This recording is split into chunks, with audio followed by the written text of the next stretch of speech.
রাজস্ব বিভাগের কর্মকর্তারা তারা যে জমিতে খাজনা নেওয়ার দরকার নেই সেটাকে ফসলের জমি রেখে দেয় এবং দুটি ঘুষ নিতে দুটি ঘুষ নিয়েও কাজটা করেন। এটি মধ্যযুগ। তার মানে এই দুর্নীতি আসলে এই কল্যাণ পূরণ, কিন্তু এটি অস্বীকার করার উপায় নেই যে আমাদের যেসব প্রতিষ্ঠান, সরকারি প্রতিষ্ঠান সেবা দিচ্ছে তারা শতভাগ নয়, যদি তারা 50% মানুষকে সেবা দিতে পারে তাহলেও কিন্তু মানুষ সত্যির বিশ্বাস করতে পারে। আমরা জানি যারা ভুক্তভোগী মানুষ মাত্রই জানে, এখানে অনেকেই আছেন আপনারা জানেন, আমরা সেই আমাদের যে স্ট্যান্ডার্ড সেবা সেটি আমরা আসলে অর্জন করতে পারিনি। আমাদের হয়তো সিস্টেমেটিক আপনার মাননীয় প্রধানমন্ত্রী শেখ হাসিনা তিনি যে ঘোষণাটি দিয়েছেন যে ডিজিটাল বাংলাদেশ, এই ডিজিটাল বাংলাদেশের কল্যাণে আমরা অনেকগুলো সার্ভিস এখন সরাসরি না গিয়ে পাচ্ছি। আপনারা অনেকে এটা হয়তো জানেন। এবং অফিস প্রধান হিসেবে আমি বলবো সরকারের হয়ে এই একটা ডিস্ট্রিক্টে আসলে বিভিন্ন ডিপার্টমেন্ট কোঅর্ডিনেট করা।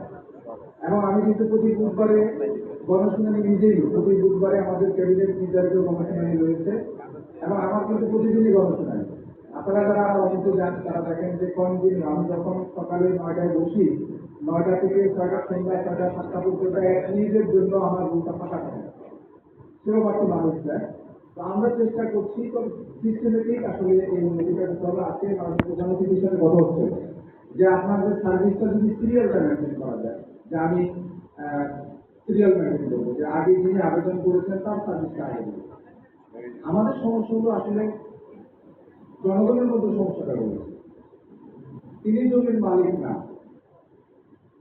কিন্তু একটা দলিল করে চলে যাচ্ছে। মানে সরকারি অফিসের সাথে সমস্যা তো রয়েছে, এটা আমরা জানি, সকলেই আমরা জানি, কিন্তু জনগণের মধ্যে যে সমস্যাটা রয়েছে তারা দেখা গেছে অন্যের জায়গা থেকে দখল করে। আরে ভাই, এই জমির মালিক তো আপনি না। দেখা গেছে যে অ্যাবসেন্টিও না। নারায়ণগঞ্জের একটা সমস্যা স্যার, এখানে আমি বলি এখানে অধিকাংশ মানুষ অ্যাবসেন্ট, অনুপস্থিত, বিভিন্ন জায়গা থেকে তারা এখানে এসে জমি কিনে। যখন দেখেছে যে লোকটা অনেকদিন ধরে অনুপস্থিত, দেখা যাচ্ছে তার জমিটা আস্তে করে একটা কেন্দ্রের মধ্যে দাঁড় করাইয়া একটা পাওয়ার প্যাটার্নে নিয়ে ওই জমিতে দখল করেছে। আমরা নারায়ণগঞ্জে ইতিমধ্যে আপনারা অনেকে, আমি জানি না আমার আপনি জমি উদ্ধার করে দিয়েছেন, কেউ এখানে আসেন, যে করছে তাকে একটা নোটিশ করে সে তার কাগজপত্র দেখা প্রতিদিন অসংখ্য শুনে হয়। তার মানে কি, আপনি যে জমি মালিক না ভাই, আপনি ওই জমি কেন দাবি করেন?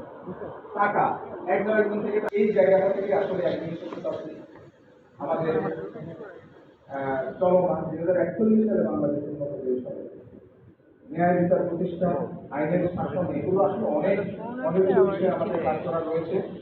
এই দুটোকে গণশুনানি আসলে চমৎকার একটি আইন। জনগণ সরাসরি দুটোকে মাননীয় কমিশনাররা আসেন, তারপর আরো উচ্চপদস্থ কর্মকর্তারা আসেন তাদের সামনে, এবং ডিপার্টমেন্টের প্রধানরা থাকেন। আপনি আপনার বিষয়টা আপনি উপস্থাপন করবেন। আমাদের বলা হয়েছে আসলে কাউকে হার্ট করার দরকার হয়ে যায়, অনেক সমস্যা থাকতে পারে। আপনি আপনার কি পাননি এটি একটু এখানে এসে বলবেন, এখানে এসে বসে বলবেন, আর ওখানে আমাদের যারা সেবার বিষয়টা উত্থাপিত হবে তিনি ওখানে বসবেন। নিশ্চয়ই এখানে আমাদের মাননীয় প্রধান অতিথি তার সময় দিলেন, একটা নির্দিষ্ট সময় দিলেন এর মধ্যে সমাধানের জন্য। আর গুরুতর কোনো বিষয় হয় সে বিষয়ে তার সিদ্ধান্ত নেবেন। তবে আতঙ্কিত হওয়ার কিছু নাই, তারা আমাকে বলেছেন এটি আসলে আমরা একটা চমৎকার সুন্দর বাংলাদেশ, যেখানে মানুষের হয়রানি থাকবে না, দুর্নীতি থাকবে না, ঘুষ থাকবে না। এই বিষয়টি নিশ্চিত করার জন্য দুদকের এই সংগ্রাম, দুদকের এই অভিযান আমাদের প্রত্যেকেই আসলে সেটাই চাওয়া উচিত। তো আমি আজকে দুর্নীতি দমন একটি আয়োজন করার জন্য, এবং যারা এই দুদকের ডিডি সাহেব, এখানকার এডি সাহেব, তারা অনেক পরিশ্রম করেছেন অনেকদিন ধরে। এটা ঠিক হয়েছে প্রায় 1-1.5 মাস আগে, তখন থেকেই তাদের অনেক প্রচার প্রচারণা করা লেগেছে। আমাদের অফিসের লোকজন এঙ্গেজ ছিল, এবং ইঞ্জিনিয়ার সাহেব, অ্যাক্সিডেন্ট সাহেব ছিল এখানে,